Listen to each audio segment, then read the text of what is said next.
हम कहते हैं कि भगवान ने इस दुनिया को बनाया, लेकिन एक और बड़ा सवाल ये है कि भगवान को किसने बनाया? क्या उन्हें भी किसी और शक्ति ने क्रिएट किया? अगर हर चीज का एक क्रिएटर होता है तो भगवान का क्रिएटर कौन है? देखो, ये एक ऐसा सवाल है जो हर किसी के मन में कभी ना कभी आता है। आज हम इस बात को डीप में समझेंगे, साइंस, फिलॉसफी और हिंदू धर्म के संदर्भ में। हम इंसान हर चीज को एक टाइमलाइन में सोचते हैं, जन्म, जीवन और अंत। हर इंसान पैदा होता है, एक दिन बड़ा होता है और फिर एक दिन इस दुनिया से चला जाता है। हमें लगता है कि हर चीज की कोई ना कोई शुरुआत और अंत जरूर होता है, लेकिन भगवान टाइम के कॉन्सेप्ट से परे हैं। अगर हम साइंस की बात करें तो एक बड़ा सवाल ये भी है कि ये पूरा ब्रह्मांड बना कैसे इस यूनिवर्स की शुरुआत हुई। साइंस कहता है कि बिग बैंग से यूनिवर्स की शुरुआत हुई। अब थोड़ा सा मैं तुम्हें बिग बैंग के कॉन्सेप्ट के बारे में समझाना चाहूंगा, ध्यान से सुनना। साइंस कहती है कि यूनिवर्स की उत्पत्ति एक छोटे से बिंदु या यूं कहूं कि एक छोटे से परमाणु से हुई, जिसके अंदर पूरा का पूरा ब्रह्मांड समाया हुआ था।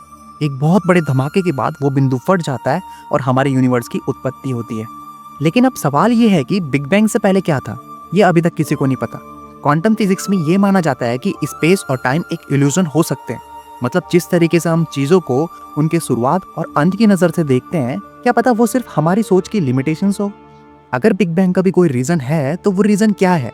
कहीं ना कहीं एक सुप्रीम इंटेलिजेंस जरूर है जो इस सबको कंट्रोल कर रही है। उसी सुप्रीम पावर को हम भगवान कहते हैं।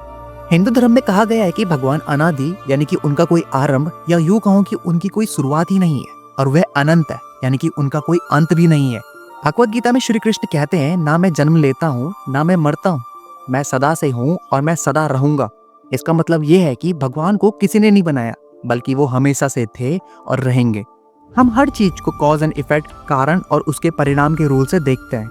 हम ऐसे ही तो सोचते हैं, अगर एक पेड़ है तो उसका बीज था, अगर एक नदी है तो उसका कोई ना कोई सोर्स होगा। पर भगवान कॉज एंड इफेक्ट के रूल से परे है। भगवान को किसने बनाया, ये क्वेश्चन सिर्फ एक लॉजिकल पजल नहीं है, बल्कि एक स्पिरिचुअल रियलाइजेशन भी है। भगवान सिर्फ एक इंसानी कंसेप्ट नहीं, बल्कि एक यूनिवर्सल कॉन्शियसनेस है। हिंदू धर्म में भगवान को ब्राह्मण कहा गया है। मैं कास्ट वाले ब्राह्मण की बात नहीं कर रहा हूँ। ब्राह्मण एक ऐसी शक्ति है जो सब जगह है, सब कुछ उसी से बना है और वही सबसे बड़ी सच्चाई है। ये भगवान का वो रूप है जो ना दिखता है ना बदलता है, बस हमेशा से एग्जिस्ट करता आ रहा है। हिंदू धर्म में ब्राह्मण के दो रूप बताए गए हैं। पहला, निर्गुणा ब्राह्मण, एक ऐसी शक्ति जो सब जगह है पर बिना रूप के। मतलब भगवान बिना किसी रूप, रंग या गुण के भी होते हैं। जैसे हवा, तुम उसे महसूस कर सकते हो पर देख नहीं सकते। जैसे सनलाइट, जो सब जगह है पर उसका कोई शेप नहीं। हवा और सनलाइट बस एग्जाम्पल है, ताकि तुम सोच सको कि बिना रंग रूप गुण के भगवान कैसे होते होंगे, पर यह हमेशा से एग्जिस्ट करता आ रहा है। दूसरा, जब भगवान रूप धारण करते हैं ताकि इंसान उन्हें समझ सके, तब शगुना ब्राह्मण कहलाता है। जैसे श्री कृष्ण, श्री राम, लॉर्ड शिवा, माता दुर्गा, ये सब शगुना ब्राह्मण के रूप है, जिसमें भगवान रूप लेकर भक्तों से मिलते हैं। शगुना ब्राह्मण मतलब जब भगवान रूप और गुणों के साथ आते हैं ताकि भक्तों को दिख सके और भक्त उन्हें समझ सके। तो तुम समझे, भगवान को किसी ने नहीं बनाया, वो सब कुछ बनाने वाले हैं। और जो भी इन बातों को समझ लेता है उसका नजरिया बदल जाता है।